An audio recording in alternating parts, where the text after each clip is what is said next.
Hindi pa ito naranasan ng Estados Unidos ng Amerika sa kanilang kasaysayan. Pinayagan ng kataas-taasang hukuman ng Estados Unidos si Donald Trump na gawin ang kapangyarihan at tanggalin ng mga opisyal na hindi naman saklaw ng kapangyarihan ng Pangulo ng Estados Unidos. Sa 6 laban sa 3 boto, pinalawak ng kataas-taasang hukuman ng Estados Unidos ang kapangyarihan ng presidente na magtanggal ng opisyal, binawi ang halos siglong president. Simula ngayon, pinapayagan na si Donald Trump na magtanggal at magtalaga ng mga opisyal ng mga independenteng ahensya na hindi kailanman sumunod sa Kongreso, lalo na sa presidente. Iyan ang diwa ng demokrasya. Dapat may nagbabalan sa politika. Pero ngayon, wala na ito sa Estados Unidos matapos ang desisyon ng kataas-taasang hukuman. Naglabas din ng desisyon ang kataas-taasang hukuman ng Estados Unidos tungkol sa eleksyon ngayong Nobyembre, ngunit hindi ito nagdadala ng mabuting balita para sa Amerika. Kasabay nito, hindi pinayagan ng kataas-taasang hukuman ng Estados Unidos si Donald Trump na basta-basta tanggalin ng mga opisyal ng Federal Reserve System na naging malaking usapin sa media dahil tila napakalinaw na dubleng pamantayan nito. Sa episode na ito, ipapaliwanag ko ng simple ang kasalukuyang politika sa Estados Unidos. Dahil nitong mga nakaraang araw, sunod-sunod ang mga desisyon ng kataas-taasang hukuman tungkol sa mga kontrobersyal na kaso na may kinalaman kay Donald Trump. Lubos na binabago ng mga desisyong ito ang pampulitikang kalagayan sa Estados Unidos. At lahat ng ito ay humahantong sa ganap na pag-aagaw at konsentrasyon ng kapangyarihan sa kamay ng presidente. Habang tinitingnan ko ngayon, pati Ukrainian at European media ay nagsusulat na tungkol sa mga desisyon ng Korte Suprema, kaya gusto kong ipaliwanag sa inyo ang totoong nangyayari.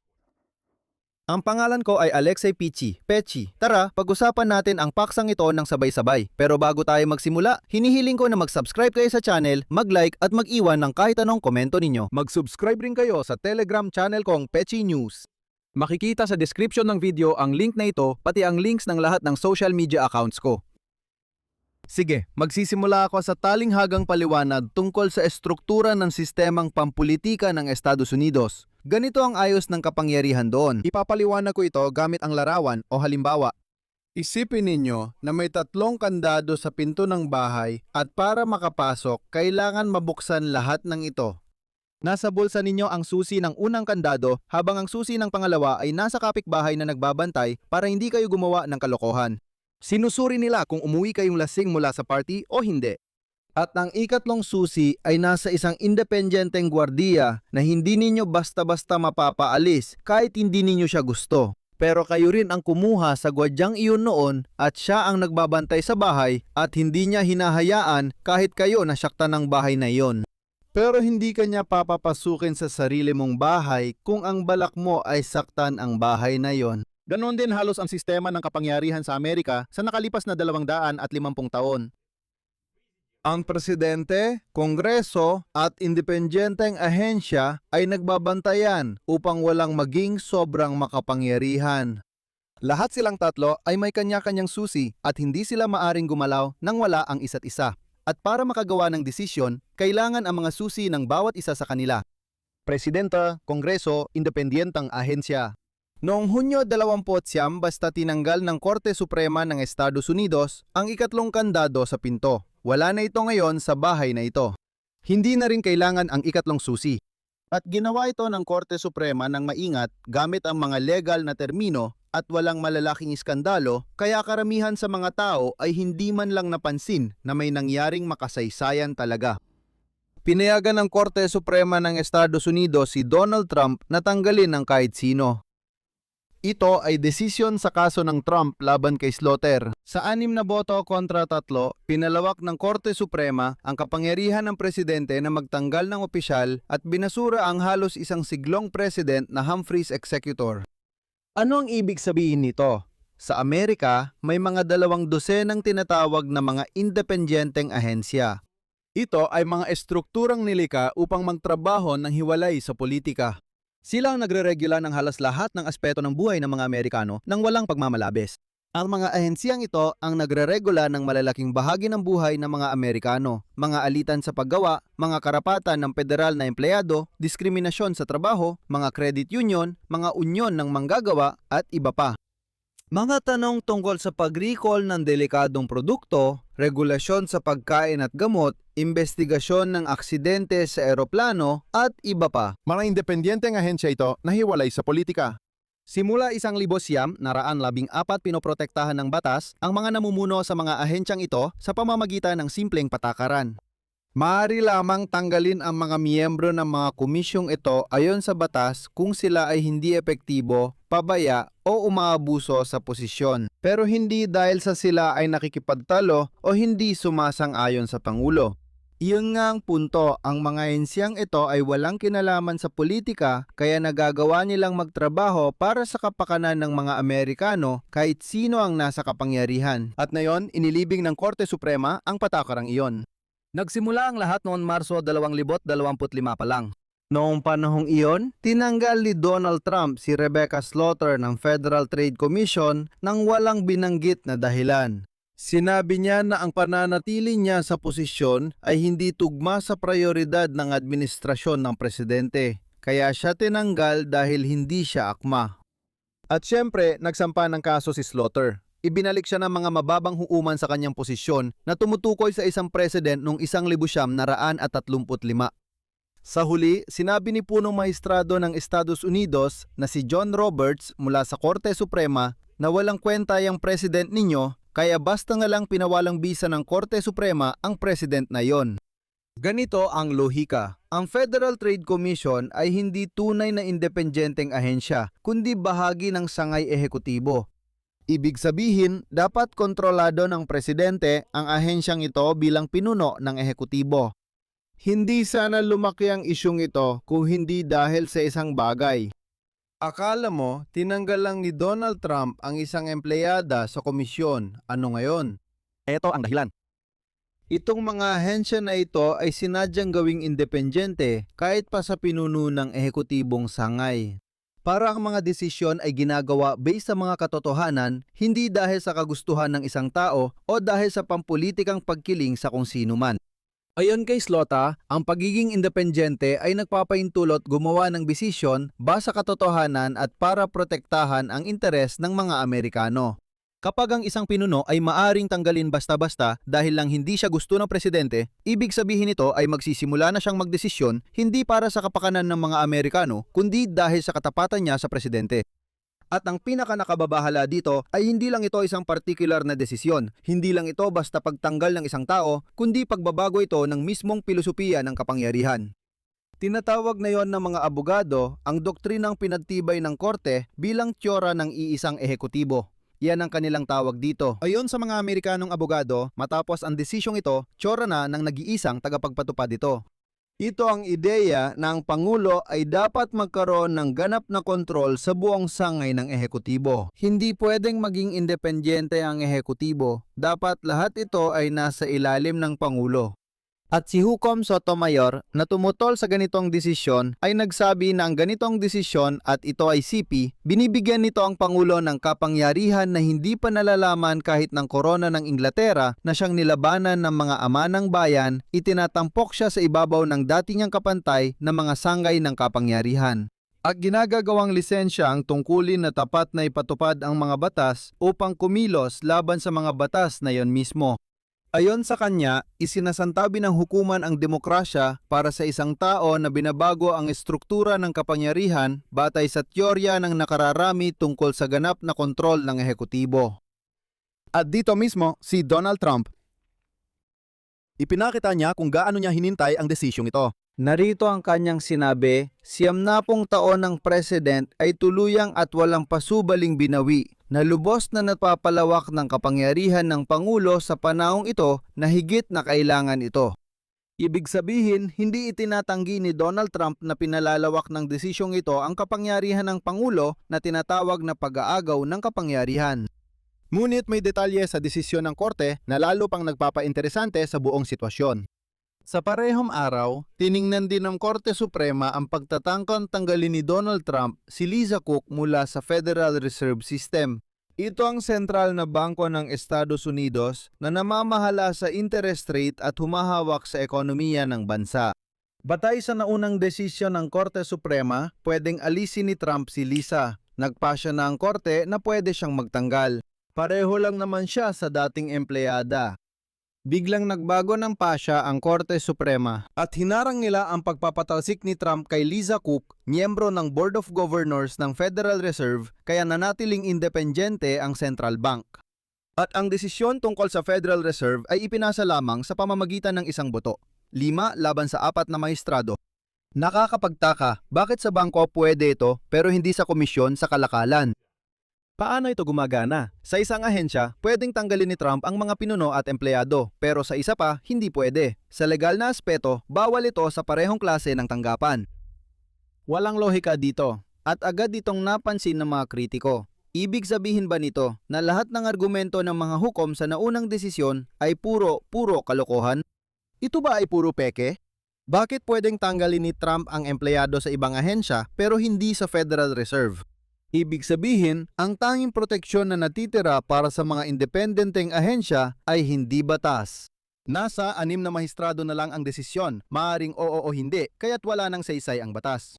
Ngayon, halimbawa, pinatawad nila ang Federal Reserve o FRS, pero bukas pwede nilang magbago ng isip at sabihin, hayaan na lang na si Lisa Cook ang tanggalin.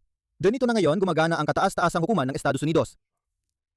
Ang desisyon ng kataas-taasang hukuman ng Hunyo, 29 nagtapos sa seryeng unti-unting naipon ng kapangyarihan sa isang kamay. Para mas maintindihan, ilalatag ko ang kaunting kronolohiya. Ang unang hakbang ay nung unang termino pa ni Pangulong Trump.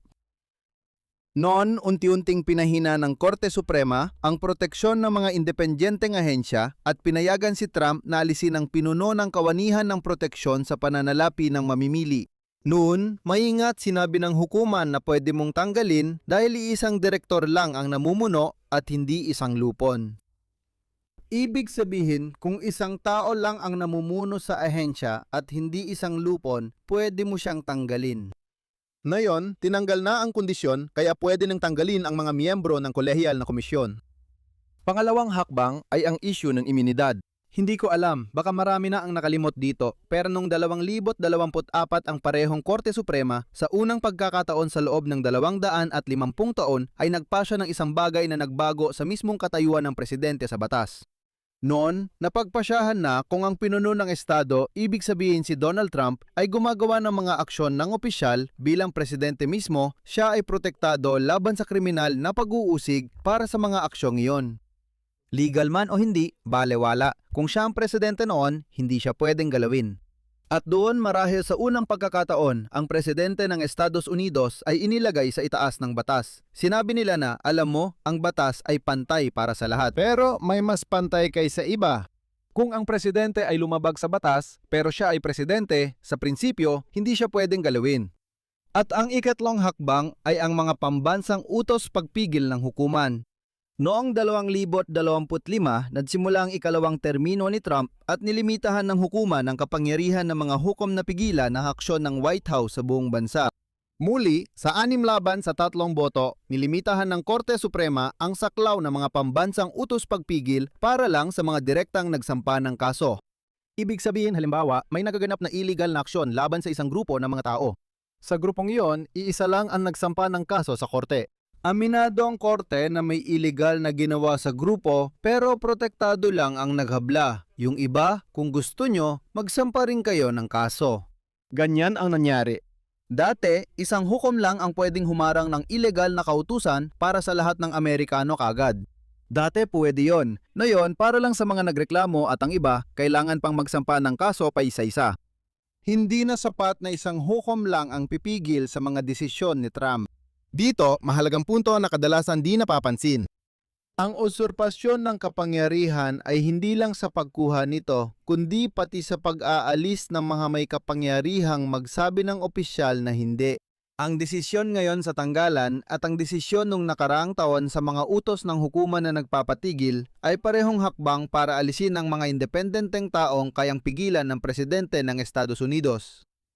Una, pinahina nila ang mga hukom. Hindi maaaring magdesisyon ang isang hukom lang para sa buong sambayan ng Amerikano. Ngayon, pinahihina nila ang mga independenteng ahensya na dapat gumana ng walang politika o kinikilingan. Pero sa kabutihang palad, may kabaligtaran pa ring nangyayari. Hindi palaging pumapabor ang korte kay Trump sa kanilang mga desisyon. Para sa katapatan, dapat ding ipakita kung saan natatalo si Trump.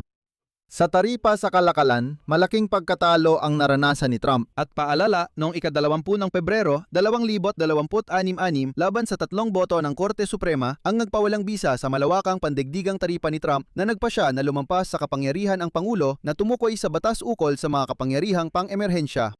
Galit na galit noon si Trump, tinawag niyang kahiya-hiya ang desisyon at sinabi niyang nahihiya siya sa mga ganung hukom. Nakakatuwa. Dati nahihiya siya at sinabing masama ang mga hukom. Ngayon, mabuti na raw ang mga hukom at di na siya nahihiya. Noong Hunyo 29, may hindi inaasahang pangyayari na tumama kay Trump. Sinang-ayunan ng korte ang mga batas ng mga estado na nagpapahintulot na bilangin ang mga balotang ipinadala sa koreo kahit dumating ito pagkatapos ng araw ng halalan. Ito'y hindi inaasahang pagtutol sa matagal ng taktika ni Trump sa pagbuto sa koreo. Nanawagan si Trump sa Kongreso ng US na ipasa ang Save America Act na naglilimita sa mga balotang ipinapadala sa koreo at nagpapataw ng mas mahigpit na rekisito sa pagkakakilanlan at patunay ng pagkamamamayan. At tinanggihan din ng korte ang kanyang apela sa kaso ni Jean Carroll. Ibig sabihin nito, kailangan bayaran ni Trump ang dating kolumnista ng $5 milyong. Sa madaling salita, ikukwento ko kung ano ang nangyari dito. Ang manunulat at mamamahayag na si Jean Carroll ay hayagang nagsabi na nung kalagitnaan ng dekada 90 siya ay sexual na inabuso ni Donald Trump sa isang fitting room ng department store sa New York. Mariing itinanggi ni Trump ang mga paratang na ito, tinawag si Carroll na sinungaling at ang kanyang kwento ay isang gawa-gawang panlilinlang. Bilang tugon, nagsampa ng mga kasong sibil si Jean Carroll laban kay Trump dahil sa paninyarang puri at pagdungis sa kanyang reputasyon. Sa huli, napatunayang may legal na pananagutan si Trump sa sexual na karahasan at paninirang puri kahit di napatunayan ang panggagahasa ayon sa kriminal na batas ng New York. Kahit kinilala siyang may sala at kailangang magbayad ng $5 milyong, balik tayo sa halalan. Noong Hunyo 29, gumawa ang hukuman ng hakbang na magtatagal ang epekto. Sumang-ayon ang Korte Suprema na suriin ang legalidad ng malawakang pagtatanggal sa listahan ng mga botante ilang linggo bago halalan. Kasama ito sa mas malaking kaso tungkol sa proseso ng pagtanggal ng Arizona ng mga hindi mamamayan sa rehistro at nilinaw kung saang konteksto ito nangyayari. Pinalalakas nito ang pagsisikap ng mga Republikano na higpitan ang patakaran sa pagboto sa gitna ng walang basehang pahayag ni Trump tungkol sa malawakang pandaraya sa halalan. Bakit delikado ang lahat ng ito? Una, pinayagan ng Korte Suprema si Trump na tanggalin ng mga pinuno ng mga independenteng ahensya kaya nawala ang pananggalang, yung mismong gwardiya sa pintuan. Umiral ang 3 sangay ng kapangyarihan hindi dahil mahal ang burokrasya, kundi dahil ang kapangyarihang walang limitasyon ay nauuwi sa pang-aabuso at pag-aagaw ng kapangyarihan. Palaging ganoon. Kapag pwedeng tanggalin ng presidente ang sinumang regulator, investigador o tagahatol na sagabal lang sa kanya, nawawala ang mismong saysay ng independenteng pangangasiwa. Sinubukan nila ito sa Ukraina, tulad ng sa pambansang anti-korupsyon na kawanihan at espesyal na anti-korupsyon na prosekusyon. Salamat sa Diyos, nabigo sila. Isang ahensya na dapat nagsusuri, halimbawa ng kaligtasan ng mga gamot at pagkain na dapat nag-iimbestiga ng mga aksidente sa eroplano, nagpoprotekta sa mga mamimili, nagpoprotekta sa mga manggagawa at iba pa. Ngayon, tumitingin na sa White House imbes sa mga katotohanan at nagmamasid kung ano ang mga pananaw doon na yon. Kung si Trump ay humiling laban sa mga manggagawa, hindi sila poprotektahan ng ahensyang ito. Alam ng pinuno ng ahensya na kung susuway siya sa kagustuhan ni Trump, matatanggal agad siya. Ganun lang. Ibig sabihin, hindi sa katotohanan nakatutok, kundi sa politikal na sitwasyon. Pangalawa, dagana ito para sa sinumang susunod na pangulo. Mahalagang maunawaan ito sa labas ng luhika ng partido. Ang kapangyarihang ibinigay ngayon ng Korte Suprema kay Donald Trump ay mananatili rin sa sinumang susunod na uupo sa White House. Kaya nga, kahit ilang mga Republikano ay nabigla sa ganitong desisyon. Dahil alam nila ng mabuti na lahat ng kapangyarihang ito ay mananatili rin sa susunod na Pangulong Demokratiko. At ito ang pangatlo. Kung isa-isang titingnan ang mga desisyong ito, parang hindi naman nakakatakot, parang may natanggal lang sa trabaho. Natanggal ang isang babaeng opisyal, nilimitahan ang mahahukom sa ilang estado at pinahina lang ang isang batas. Pumayag lang silang talakayin ang isang kaso. Ibig sabihin kung titingnan mo isa-isa, parang maliliit na bagay lang ito, parang alikabok lang. Pero ang punto, kapag tiningnan mo ito sa kabuuan, nagiging malinaw. Parami ng parami ang kapangyarihan na napupunta sa iisang tao. Lalo pang kumakaunti ang mga natitirang may kakayahang magsabi ng tama na. At marahil, ang pinakamatingkad na detalye ay ang konteksto kung saan nangyayari ang lahat ng ito. Ipinakita ng bagong sociological na survey na bumaba na lang sa 28% ang pagmamalaki ng mga Amerikano sa kanilang demokrasya. Mas mababa sa 1/4 ng mga Amerikano ngayon ang ipinagmamalaki kung paano gumagana ang kanilang demokrasya. Mas mababa sa 1/4. Ang bansang nag-alsa laban sa hari 250 taon na ang nakalipas ay ngayon ay pinagdiriwang ang anibersaryo habang pinagtatalunan kung ang kanilang presidente ay nakamit na ang kapangyarihang hindi naranasan kahit ng korona. Ilalagay ko na rito ang tuldok-tuldok. Ibahagi ang opinyon at konklusyon sa comments sa ibaba ng episode. Mag-subscribe, pindutin ang kampanilya at mag-like sa channel. Kung gusto ninyong suportahan ang trabaho ng YouTube channel na ito, maaari ninyong gawin ito sa pamamagitan ng kahit anong donasyon gamit ang mga link at detalye sa description ng video na ito. Iyon lang po, ingatan ninyo ang inyong sarili. Paalam sa lahat.